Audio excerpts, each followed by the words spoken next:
축구 부부를 이제 떠나보내야 돼요. 축구 안에 개인 상담, 여기 상담부터 지난주 곱듣기 한번 쭉 봅시다. 그냥 일반적인 부부들이 가질 수 있는 그런 갈등이고, 이 두 사람의 애정은 굉장히 돈독하고, 그리고 축구 남편에게는 이 정도 아내가 필요해요. 애정이 있고, 그리고 현실적이고, 그리고 뭐 깡다구도 있다고 해야 되나? 그런 아내가 필요하죠. 근데 이제 지금 뭔가 잃었다라는 마음에서 빨리 벗어나야죠. 근데 그 위자료 부분에서는 좀 현실 감각이 없긴 하더라고. 아내의 가장 큰 걱정은 돈 걱정이 없을 줄 알았는데 생겨버렸으니까 걱정이지. 그러니까 애초에 없을 줄 알았으면 상관이 없는데 돈 걱정이 없을 줄 알았는데 그냥 돈이 없는 거지. 걱정이 없어져 버렸어. 그냥 돈이 없으니까. 그 문장 완성 검사에서도 돈, 행복하려면 돈을 벌어야 돼. 나에게 필요한 건 돈. 돈은 삶의 능률. 지금 나에게 필요한 건 돈. 돈이 필요하다. 지금 뭔가 하나에 꽂혔어.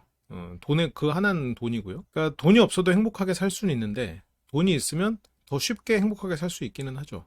돈이 없으면 행복하게 살 수 있는 사람들도 갈등이 생겨나기가 좀 쉬울 수 있지. 이게 회사도 매출이 잘 나올 때는 직원들이랑 이 사장이랑 사이가 나쁘지 않아요. 왜냐면 뭐 보너스도 주고 뭐 회식도 하고 이러니까. 근데 이제 매출 좀 안 나오고 회사가 좀 힘들어지고 돈이 쪼들리기 시작하면 이제 그때부터 이제 갈등이 시작되지. 서로 막 희생을 요구하는 것 같고 배신감도 느끼고. 그래서 좋은 사이였던 사이에도 갈등이 피어오를 수 있는 여지가 생기죠. 아내는 구할은 남편 잘못인 것 같아요. 라고 하는데 이 말이 맞아요. 그럴 수 있어. 근데 여기에서 구할은 남편 잘못이라고 생각하는 것보다는 남편과 나는 팀이고 남편은 이런 부분에서 부족한 사람이고 잘못은 남편의 부모님인 거지. 남편의 부모님의 잘못이 구할은 남편 가족 잘못 같아요. 라고 생각하는 게 조금 더 이 부부를 위해서 좋지 않을까. 아마 근데 5억에서 1억도 줄 수가 없었을 거예요. 그러니까 주려면 주는데 주려면 그 집을 팔아야 됐을 거예요, 아마. 집을 팔고 나왔어야 됐었을 텐데 그게 그러고 싶지는 않았겠지. 그리고 그만큼 이 며느리를 또 인정하지 않았을 수도 있고. 근데 모르죠. 그거 뭐 지금 현재 시대의 현재 경제 상황이나 이런 거는 당장 눈에 보여지는 평수 넓은 아파트 말고는 뭐 자세히 나온 건 없으니까. 그래서 근데 이게 좀 걱정되기도 해 한편으로는. 또 시댁 어른들은 또 엄청 욕을 먹고 있겠지. 또 어떤 사정이 있을지 모르는데. 근데 어쨌건 우리는 뭐 콘텐츠를 보고 생각할 수밖에 없는 거니까. 나보다는 자기 부모님이나 동생을 더 챙긴다.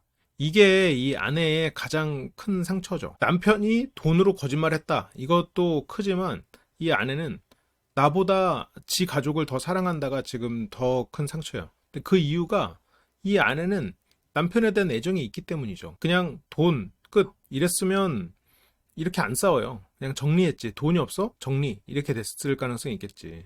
근데 이 남편이 나를 자기 편으로 생각하지 않는다. 나를 지금 거의 뭐 3순위, 4순위로 한단 말이에요. 지네 부모님 1순위, 애 2순위, 나는 3순위. 애가 위에 있는 건 뭐 그렇다고 쳐도 지 형제, 동생 결혼하는 것까지 그 위에 있으면 이 아내 입장에서는 지금 그게 말이 되냐. 굉장히 서운할 수 있지. 애정이 있는 사람이라면 더 서운할 수 있지. 이런 케이스가 좀 이렇게 예술이나 이런 그러니까 예체능 하신 부모님과 자식 사이에 이런 일들이 벌어지는 경우들이 가끔 있더라고요. 근데 그 부모님 입장에서도 좀 생각을 해보면 이 아이를 굉장히 투자를 하면서 살다 보니까 약간 경제 공동체라는 생각 자체를 하는 것 같아.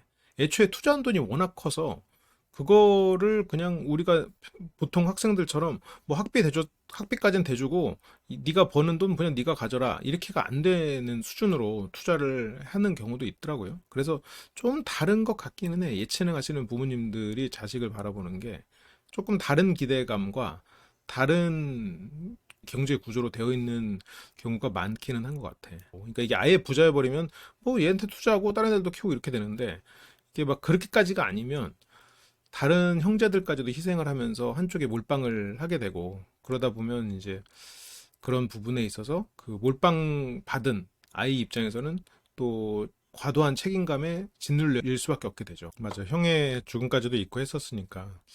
이번에는 새 부부가 나왔는데 두 부부의 남편이 형제의 죽음을 경험했어. 나름 열심히 살아본 경험이 있는 사람들이란 말이죠. 이런 사람들이랑 바닥부부 남편이랑 묶어놔 버리니까 병무형이나 지용이 다 지금 형제 죽음 경험하면서 마음속에 트라우마 안고 되게 자기 인생의 한 부분을 포기하고 열심히 살아온 사람들이란 말이에요. 그 캥거루 부부 남편도 병무 형도 생각을 해보면 지금 2년간 놀고 있지만 조카를 자식처럼 키운 그 엄청난 책임감을 가지고 젊은 시절을 그 결혼하지 않고 그냥 보냈단 말이에요. 그래서 나는 그 바닥부부 남편의 사연이 있는 것처럼 초반에 빌드업이 될 때, 야, 도대체 얼마나 대단한 빌드업이 있길래 저런가 싶었지.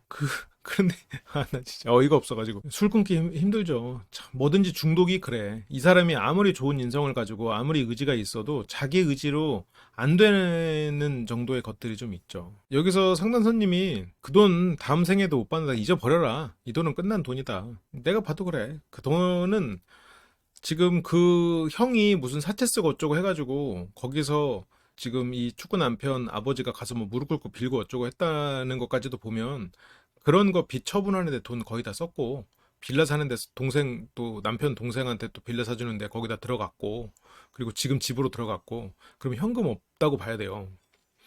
그럼 현금이 없는 상태에서 돈을 1억을 해주려고 하면 저 집을 팔아야 되는데 저 집이 뭐 얼마인지 모르죠. 뭐 10억이라고 치고 10억에서 팔고 증여하고 어쩌고 하면 거기서 또 세금으로 꽤 많이 떨어져 나간단 말이에요. 그러면 그 리스크가 너무 커. 차라리 그냥 그대로 고스란히 가지고 있으면서 그 집에서 얘네를 뭐 거주시키고 그렇게 해서 그 집을 주는 수밖에 없는 상황이라고 그쪽 부모는 생각했을 수도 있어. 팔면 손해가 너무 크니까. 근데 그런 부분을 며느리한테 설명을 해줘야지 그러면. 며느리를 불러다가 며느리에게 미안하다. 우리가 지금 이런 상황이고 네 남편이 그동안 진짜 10년간 열심히 노력을 해서 이렇게 됐는데 우리가 사정이 얘네 형도 이렇게 세상 떠나고 동생한테도 저 빌라에도 들어가고 그래서 동생한테 빌라를 주는 대신에 니네한테 이 집을 나중에 줄 테니까 좀 고생스럽더라도 좀 하고 만약 정 힘들면 우리가 뭐 원룸 얻어서 나가도 되는데 네 의견이 좀 듣고 싶다. 뭐 이렇게라도 차라리 좀 하면 여기서 당장 뭐 모시고 살아야 되는 그 상황이 좀 힘들 수 있겠지만 아니 그렇게 얘기하면 들어갈 수도 있어. 아이 사정 알겠습니다. 근데 그러면 제가 들어가긴 좀 힘드니까요. 이해하고 일단 여기서 살겠습니다 할 수도 있고 들어갈 수도 있고 그 선택지가 생긴단 말이야. 일단 상황이 파악이 되니까. 근데 그냥 5억은 그대로 있고 쥐고 있는 것처럼 이렇게 하고 아예 그냥 너는 우리 며느리 아니다는 식으로 이렇게 놓고 나가 이렇게 이런 게 또 마음에 사무친 상태가 되니까.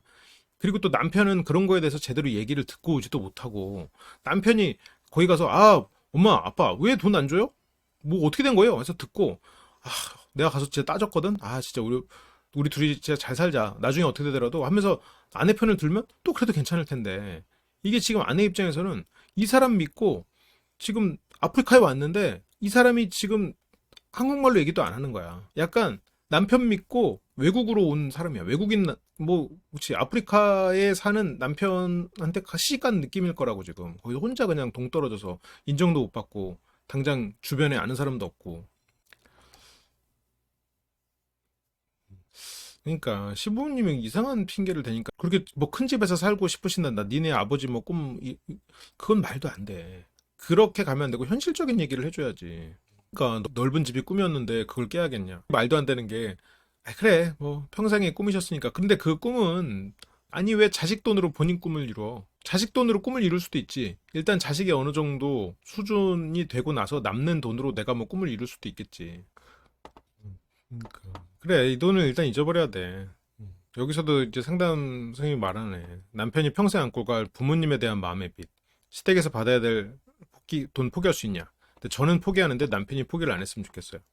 이거를, 그러니까 세금 문제랑 이런 거 다 따져가지고, 그 집을 받을 수 있는 방향으로 해야 돼요. 근데 그 집을 받으려면 세금이 얼마나 나올까? 남편이 희망 고문한 것도 문제인데, 근데 남편이 희망 고문한 그 문제는 남편은 아무 생각이 없어. 그러니까 생각은 있는데 현실적으로 지금 이게 어떻게 됐고 어느 정도 감이 없어. 그냥 아빠가 내 돈 그냥 5억 가지고 있겠지 생각해. 지금 따져보면 5억이 남아있을 리가 없거든요. 지금 집에다가 빌라에다가 지금 사채빚을 갚았는데 5억이 왜 남아있겠어. 저는 포기하는데 남편은 포기를 안 했으면 좋겠어요는 남편이 내 편이었으면 좋겠어요야 실은. 남편이 내 편이었으면 좋겠다라는 거고 이 아내가 현실적이고 돈이 중요하다고 생각하지만 처음부터 남편이 번 것으로 증명하면 세금 없을 텐데. 아, 그래요? 그렇구나. 남편분이 세무사를 잘 만나야겠네요. 지역별로 뭐 자기 허벅지 살로 부모를 이렇게 봉양을 했다거나 아니면 심지어 더 심한 것도 있어. 근데 내가 뭐 말을 안 하겠어.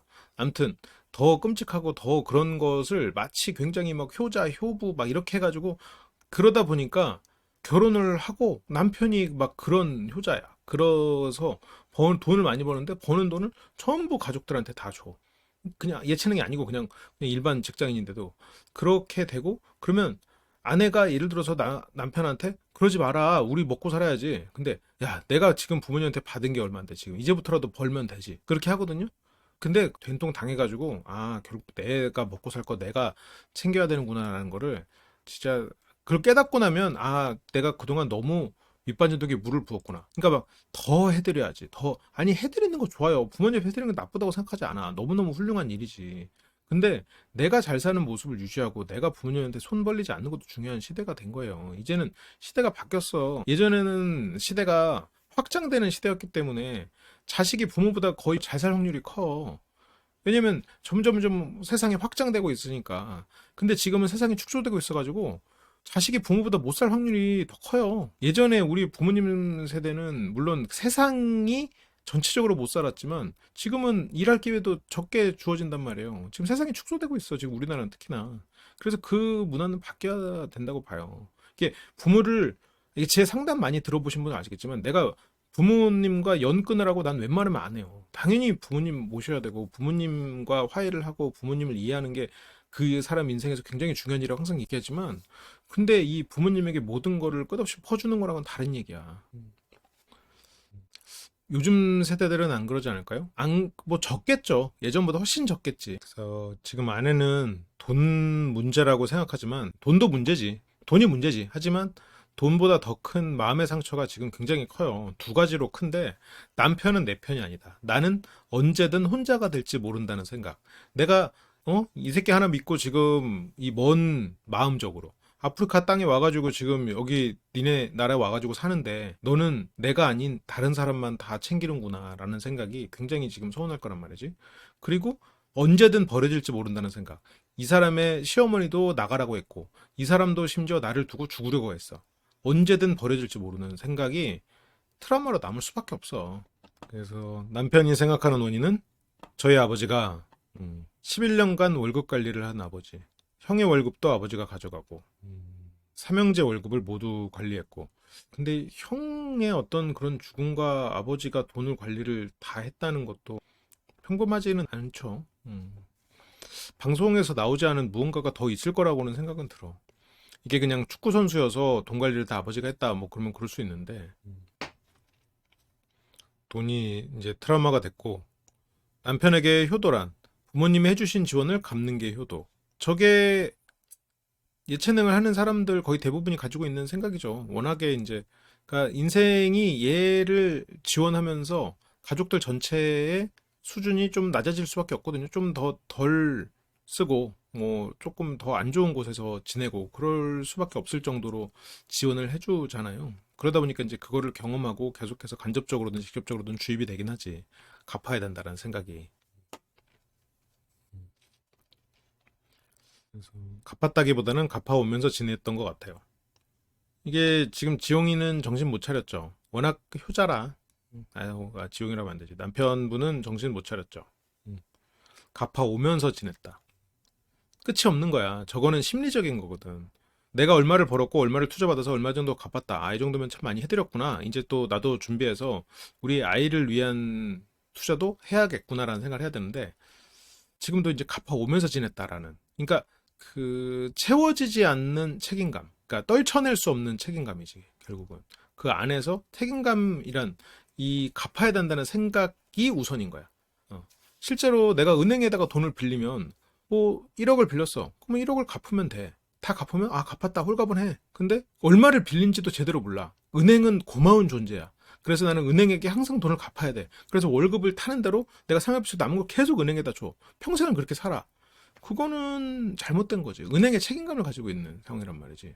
그게 이제 결혼을 하면서 그런 어떤 경제적인 게 이제 우리 가족의 것이 어떤 뭐 며느리에게 가거나 이랬을 때 11년을 아버지가 돈 관리를 했어요. 이게 참 연예인 중에 이런 경우가 많지. 맞아요. 오홍님 말씀이 상당히 가능성 있는 얘기네요. 근데 그리고 그런 일이 없었어도 그걸 두려워하는 부모들이 많아요. 결혼해가지고 이게 지금 저 며느리가 우리 집 어떤 재산을 다 가져가 버리는 그런 두려움이 있는 경우들이 있지. 음. 부모는 다 퍼주는 건 줄 알았죠. 음. 저도 그렇게 생각을 했었죠. 근데 이렇게 상담도 해보고 주변의 사람들도 보고 하면 아닌 경우가 많더라고. 통장에 그냥 놔두면 되는 걸 뭘 관리를 해주는 거지 생각해보니까. 관리를 어떻게 하는 거야? 그냥 뭐 다 자동이체 해놓고 그냥 월급 쌓이면 그냥 쌓이는 거 아니야? 그러고 보니까 관리할 게 뭐 있어 생각해보니까. 효도 다 했다. 응? 부모님이 돈에 관련해서는 잘못했다. 근데 지금 이런 말도 이 정도 전문가가 말씀하시는 게 아니면 우리 남편분은 잘 안 들릴 거예요. 왜냐면 남편에게 부모님은 너무 짠하고 너무 훌륭하고 막 그런 분들이거든. 우리 형 죽고 부모님 진짜 가슴 미어지고 그랬는데도 이겨내서 열심히 다시 다른 자식들 위해서 살아가시고 내 돈도 그냥 11년 동안 정말 뭐 한 푼 안 붙드시고 관리 열심히 해주신 진짜 훌륭하신 그리고 정말 눈물 나게 애처로운 그런 부모님들인데 아 뭘 잘못했다 그러세요라고 발끈할 거란 말이지. 음. 근데 돈에 관련해서는 그러니까 지금 여기서도 조심스럽게 돈에 관련해서는 잘못했다. 응? 아들한테 그러면 안 돼요. 그건 아들 목숨값이에요. 응?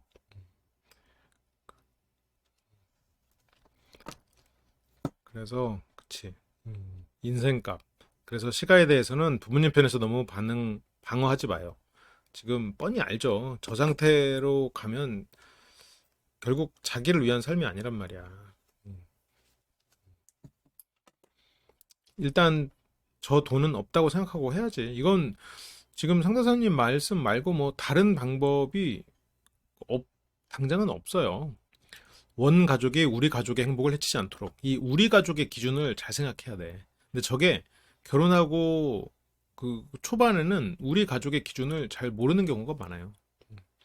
우리 가족은 나, 배우자, 자식 이렇게지. 어머니가 아내 마음 상하게 하는 말들 했더라. 네, 그랬던 것 같아요. 근데 그거는 또 며느리가 또 잊어야지. 왜냐면 그거는 쌍방과실일 가능성이 높아요. 그냥 갑자기 아무것도 안 했는데 갑자기 전해서 욕하고 그러진 않았을 거야. 근데 이제 그 과정에서 현실적인 것만 따져보면 지금 어쨌건 아내는 받아야 될 거를 못 받은 입장이 됐거든. 그리고 그건 아내가 아니라 아내와 나. 그래서 내가 못 받은 것 때문에 아내가 지금 생활 수준이 떨어지게 될 수밖에 없는 상황이고. 그래서 그 현실적인 부분을 어떻게 풀어갈 것인가. 안 되면 잊고 빨리 새로 시작하는 거고. 내 아내도 지금 저거에 대해서 난 상처받았어. 그러니까 가서 공격해줘. 이렇게까지 할 필요 없고. 어차피 뭐 안 되는 걸 어떻게. 그걸 뭐 이제 와서 공격한다고 한들 남편한테는 그것 자체가 또 후회로 남을 텐데. 결혼 30년이 되어도 원가족이 더 소중한 남편들 많아요. 그렇죠? 그렇지. 그 사람들이 잘못인 거지. 근데 은근히 많은 것도 사실이고. 5억이면 크죠. 크지. 5억이면. 어떤 사람은 평생 벌어도 못 만져보는 돈일 수도 있는 돈인데. 예. 그러니까 평생을 벌면 5억은 넘겠지. 그래서 이 방송 나가면 마음 상하셔서 조금 더 그럴 수 있다. 온 가족 싫은 소리 할 때 중지하지 마라. 5억이면 큰 돈이지. 그래서 아내 편 들어줘라. 그래, 지금 아내는 여기 자기 편이 없다고. 자기 편이 없어. 맞아. 5억이면 진짜 사는 지역이 달라지는데. 혹시 섭섭한 어머니가 섭섭한 얘기면 뒷변 싸지 말고 어차피 너 디스펜스도 못하고 하니까. 응? 내 역할은 딱 하나다. 너는 아들로서 역할은 이제 충분히 했으니까 남편으로서 역할에 이제 좀 충실해라. 이 축구 부분은 뭐 명확하죠. 아내가 해야 될 역할. 시댁에서 돈 못 받으니까 그냥 잊어라. 희망이 사라졌다. 아니 근데 저 돈을 받고 못 받고 저 희망은 물론 상담사님이랑 얘기할 건 아니에요. 근데 상담사님 말처럼 마음은 저렇게 가지고 있어야지. 그래서 돈 해결 안 된다. 잊을 수 있어요? 노력하지 말고 잊어요. 그냥 떼인 돈이에요. 크게 떼었네. 근데 한 방에 떼인 게 아니지. 남편이 11년간 서서히 중간중간 움푹움푹 떼었겠지. 빌라 살 때, 뭐, 빚 갚을 때, 뭐, 그럴 때. 한 번씩 움푹움푹 떼었겠지만, 어쨌건, 11년이라는 시간 동안 떼인 돈이니까. 네, 당신은 똑똑한 바보다. 똑똑한 바보. 이 남자를 다루는 법을 모르는 것 같다. 근데 아는데 하기 싫대. 근데 그것도 있어. 이 아내는 지금 남편한테 상처가 너무 크거든. 남편한테 상처가 큰 이유는 남편이 자기를 버리고 사라질까봐 두려워서 그 두려운 마음을 들키고 싶지 않아서 싫은 거야. 사람은 겁이 나면 센 척 하거든요. 아내는 겁이 나. 뭐가 겁이 나냐면 남편이 가족 버리고 떠날까봐 아니면 지 형 따라갈까봐 그런 것 때문에 두렵단 말이에요. 두렵고 괴로워. 근데 날 이렇게 두렵고 괴롭게 하는 남편이 또 미운 거지. 그러면 그 마음 기반에는 남편에 대한 애정이 있는 거죠. 그러니까 아는데 하기 싫어요. 상대님 그럼 영원히 싸우세요. 할 말 없어. 그치. 싸움을 멈추려면 아는 걸 해야죠. 그리고 한 번 하면 두 번 할 수 있어. 그래. 이 부분은 맞아. 여기 뭐 가영님도 그랬지만 방청객 모드로 있을 때 뭐 세상 다정한 부부예요. 세상 다정한 부부로 막 둘이서 막 속닥속닥 하면서 막 얘기하고 그러지.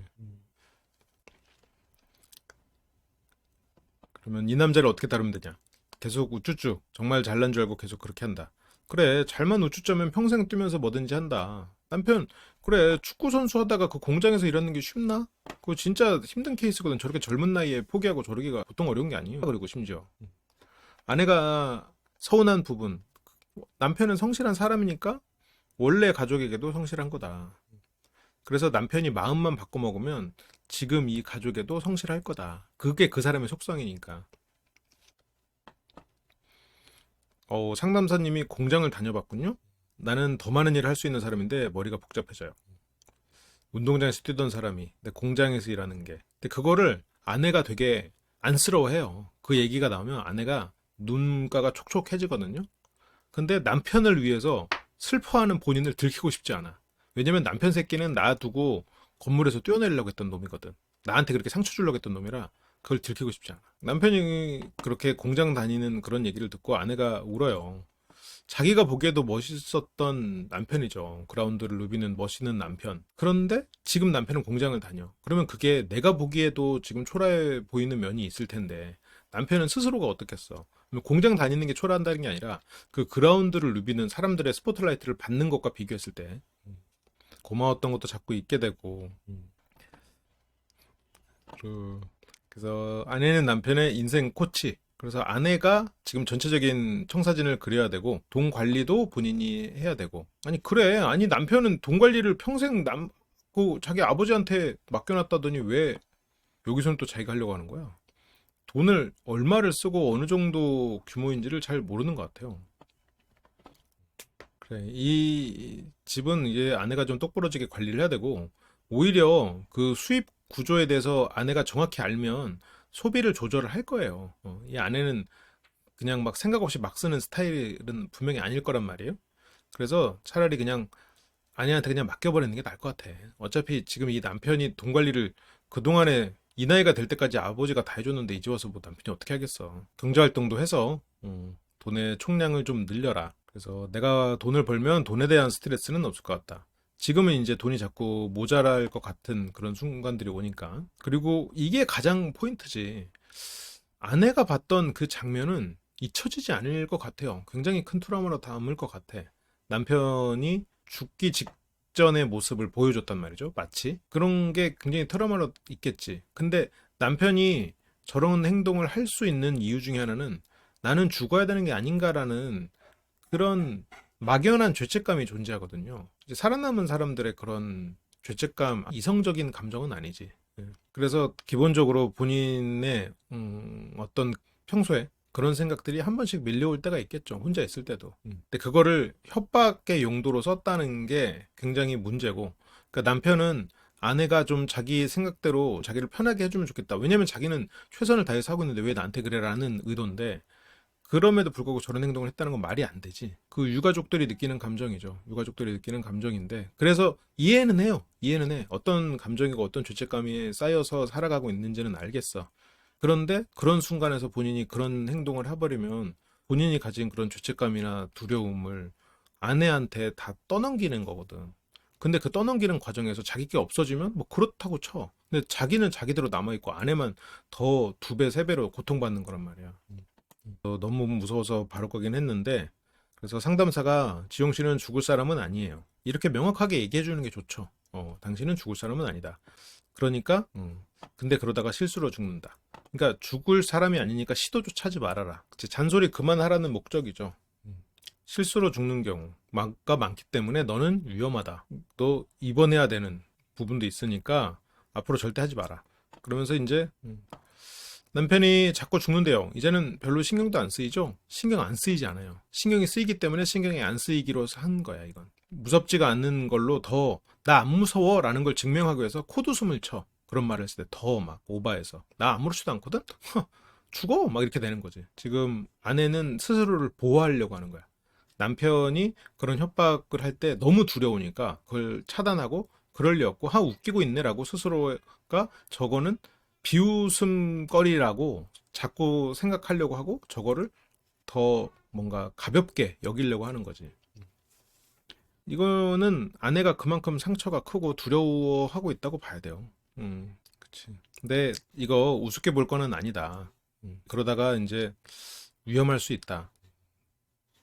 이게 참 사람이 살다 보면 좋은 일들이 벌어지고 새로운 기회가 열리는데 이런 감정에 빠져들 때는 그런 미래가 보이지 않죠. 원래 미래는 보이지 않아. 근데 그 순간에 우울에만 집중하다 보니까 보이지 않는 미래의 어떤 기회들을 다 날려버리는 그런 잘못된 행동을 하는 경우도 있지. 여기서 막 우울하다는 이 남편의 결과에 우울할 것 같아요. 불쌍한데 남편을 불쌍하게 여기고 있어. 남편도 슬플 거라고 생각하고. 근데 난 그런 남편이 자기 편이 아니니까 내 편 좀 들어. 너 자꾸 니네 엄마 편 들지 마. 응? 자꾸 왜 내가 네 가족이라는 거를 이해를 못하니? 라는 거를 아내는 아내대로 알려주고 싶고. 그래, 그 난간이 위험하죠. 그리고 남편도 아내한테 자기가 저렇게 난간에 매달리는 걸로 협박이 가능한 이유가 남편도 아내가 자기를 사랑하는 걸 알고 있기 때문에 가능한 거야.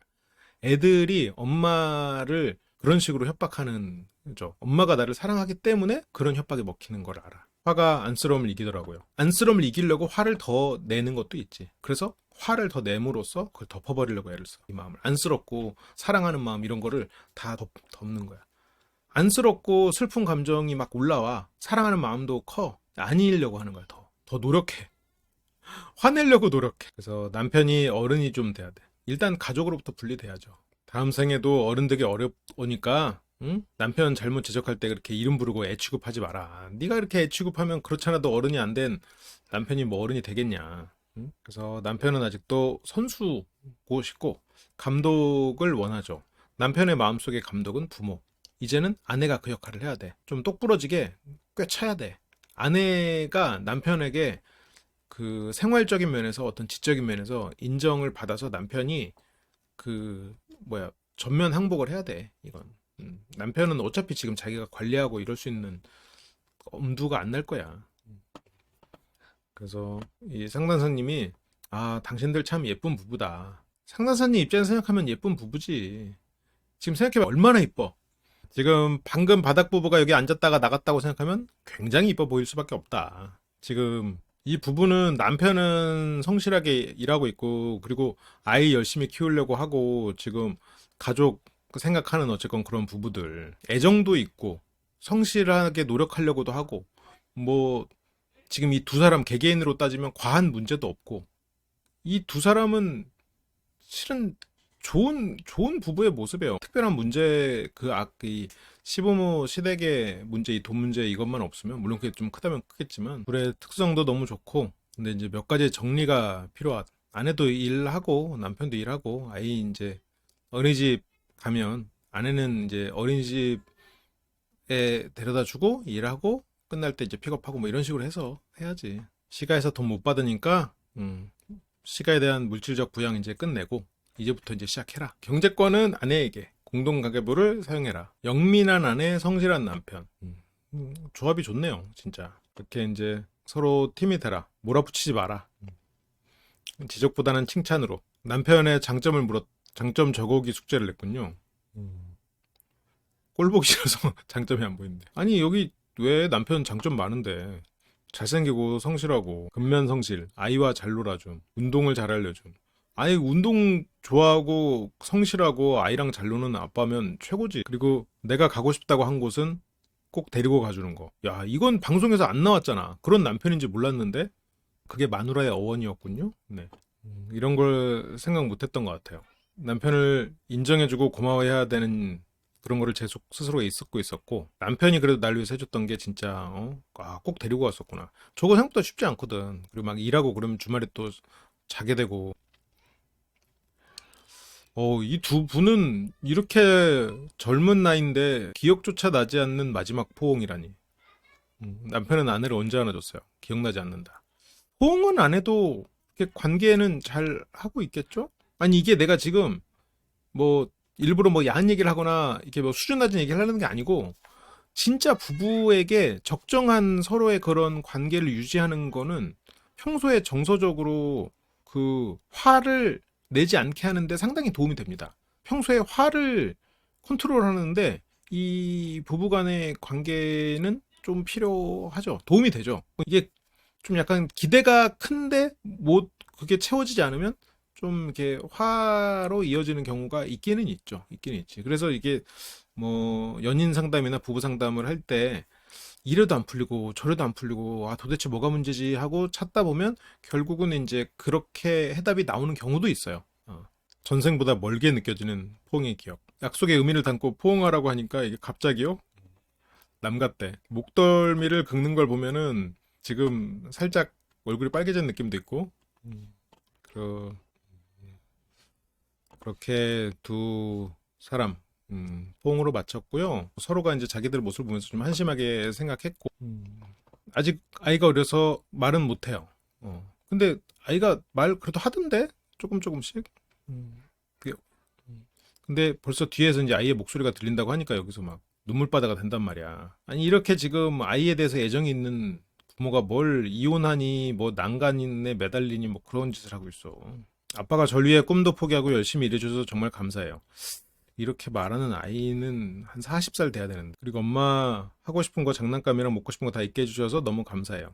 이런 말은 한 중3, 고1 정도 돼야. 심리극, 저는 뭐 반대까지는 안 해요. 근데 경험해보는 것 자체는 도움이 될 수 있을 것 같다고는 생각해요. 근데 이제 그게 근본적인 어떤 변화를 이끌어낼 수 있을까라고 생각하면 그게 가능한 부부도, 그러니까 근본적인 변화에 도움이 되는 부부도 있기는 있는 것 같다. 근데 더 많은 부부들은 그냥 잠깐의 경험으로 끝날 수도 있지 않을까? 뭐 그런 생각도 있긴 있습니다. 그러니까 이게 뭐 여러 가지 다각적인 차원에서 이분들에게 도움을 주는 거에 있는 거는 뭐 좋을 수는 있을 것 같아요. 네, 자꾸 돈 때문에 싸우는 게 무섭고 불안하다. 그래서 싸우지 말아달라. 그러면서 이제 뭐 아이의 목소리로 들었는데 저 순간에 좀 몰입을 하면 또 그렇게 느껴지겠지? 정말 아이가 이런 마음을 가지면 어떨지 두렵고. 이렇게 이제 진심을 전하고요. 이렇게 여기는 나쁜 마음과 착한 마음이 해가지고 둘이서 포옹하고 그렇게 이제 두 사람이서 손을 맞잡는 이 장면이 있구나. 내가 그 누구보다 빛나게 해줄게 하면서 미안해하면서 막 울거든요. 막 울지 말라 그러고. 이러면서 뭘 이혼한다고 그러는 거예요. 그렇게 이제 어린애다 생각하면 차라리 마음 편할 것 같아요. 어린애라고 생각해야 되는 부분들이 많죠. 많지. 사람은 그 안에 내면에 성장하지 못한 부분들이 있으니까 그거를 다루면서 살아가는 거지. 근데 지금 이 남편은 아직 그걸 다루는 법을 배우지 못한 거고. 그래도 기본적으로 그 본질적으로 선한 사람들이니까 그분만 깨달으면 잘 만나겠죠. 그렇게 일단 심리극은 끝났고요. 전 그래도 병무형하고 지용이는 믿습니다. 진실된 분들이라고. 병무형이 그랬을 리 없어. 우리 지용이도 그런 사람 아니에요. 그래서 아내가 원가족에 소송 걸면 어떡할래? 그때 남편이 그 문제는 깊이 생각해봐야 할 것 같아요.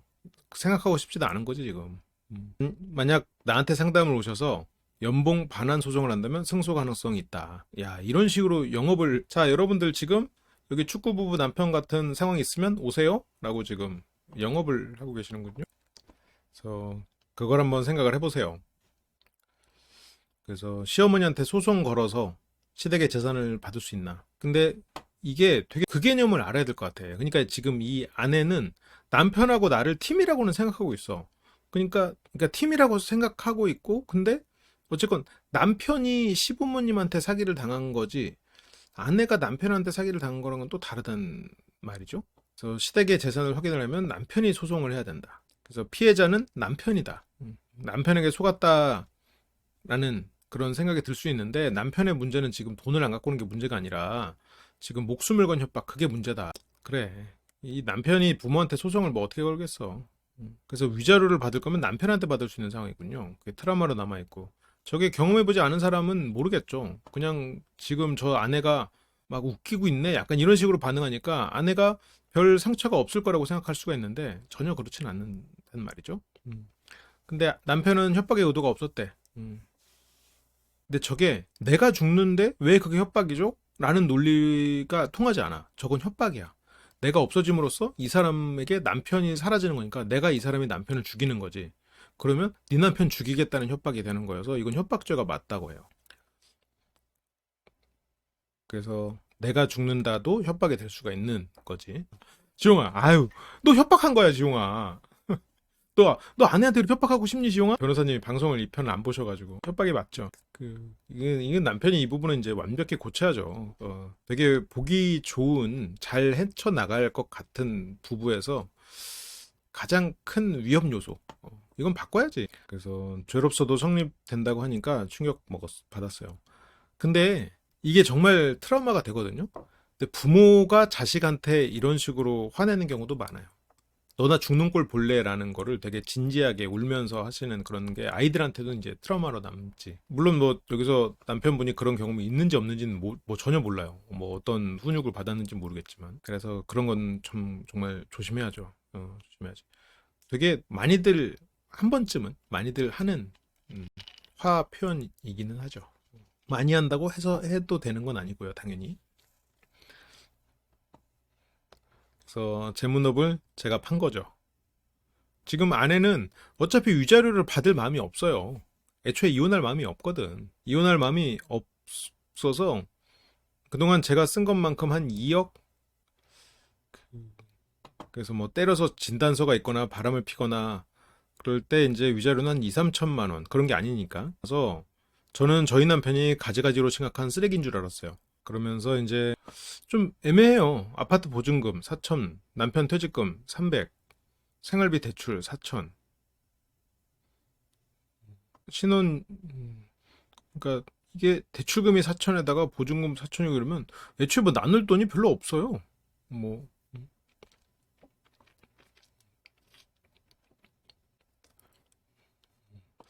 그래서 남편의 빚도 최근에 알았고 남편은 그냥 다 오픈하고 지금 이 아내 같은 경우는 내가 이 집에서 일원으로 인정받지 못한다는 생각이 마음속에 두려움으로 있을 거란 말이에요.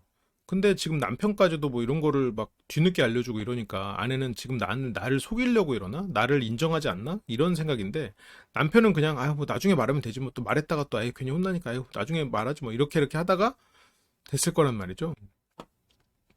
그래서 남편한테 거래 내역 좀 보자. 거래 내역을 안 보여주더라고요. 부모님한테 드렸나 또? 설마 뭐 동생 결혼하는데 뭐 선물해 준 게 있나? 남편 성격에 뭐 엉뚱한 데 쓰진 않았을 것 같고 결국 부모님한테로 흘러들어간 게 아닌가? 동생 결혼할 때 뭐 선물을 줬다거나?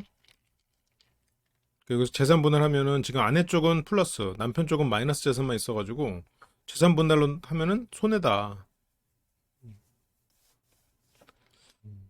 그래서 뭐 굉장히 억울한 상황이고요. 결혼 생활이 길어질수록 남편에게 줄 돈이 늘어난다. 그래서 잘 살려면 정말 빨리 회복해서 잘 살아야 되는 거고 안 될 것 같으면 결단을 내려서 이혼해야 그래야 손해가 적다. 굉장히 현실적인 얘기를 해주는군요. 이렇게 통계 패러독스 해가지고 보여드렸었죠. 그렇고 지용 씨 남편이 부모와 아내 중 아내를 선택할 거냐? 그렇다. 결과는 진실. 아내가 좀 마음이 풀렸기를 바래요. 부모보다 아내를 선택하겠다.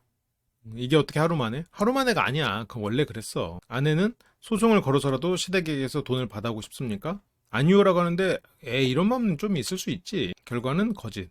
받아오고 싶은 마음이 있지. 그렇게 이제 내려놓진 못했지만 남편이 난간에 매달렸을 때 차라리 떨어지는 게 낫다고 생각했습니까? 난 근데 이거 보면서 야 이거 지용이 정신 못 차렸구나 이 생각이 좀 들어.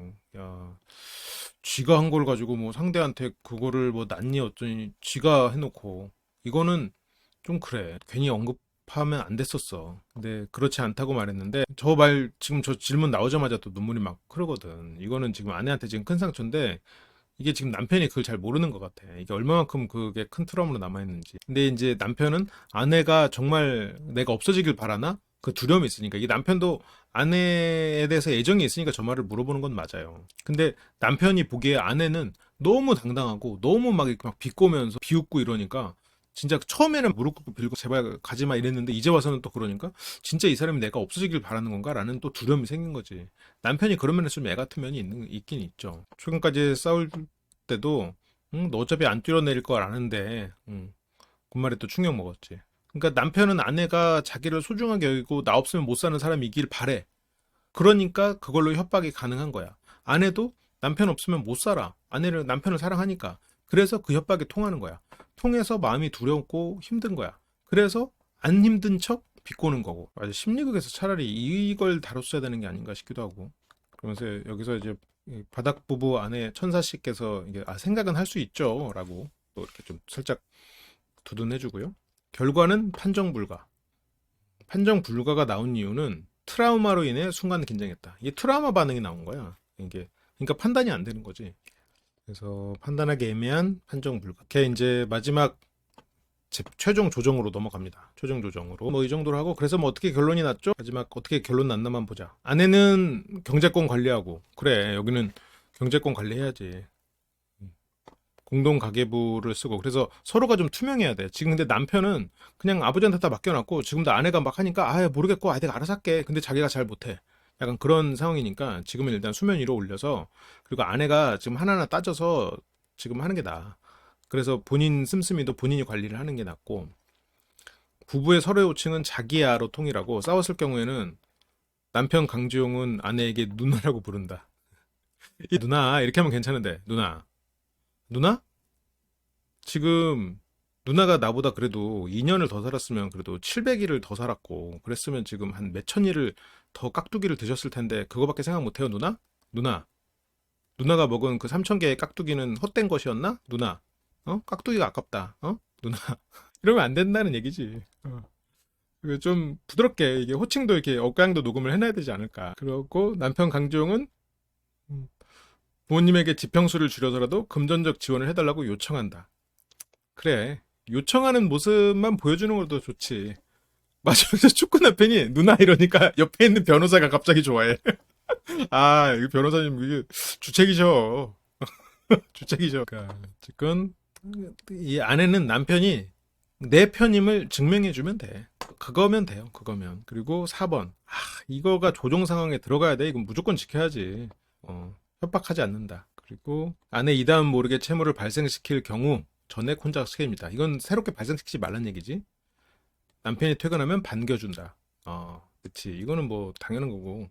근데 이제 같이 살고 좀 오래 지내다 보면 이걸 잊게 되는 부부들이 많은데 중요하죠. 지켜야지. 만약 남편과 아내가 이를 지키지 않을 경우에 다음 같은 내용으로 이혼한다. 위자료를 지급하지 않는 대신에 전세보증금 돌려주고 채무는 7대3. 아내가 3을 가져가네. 양육권은 이다은이 가져가고 면접교섭은 주 1회.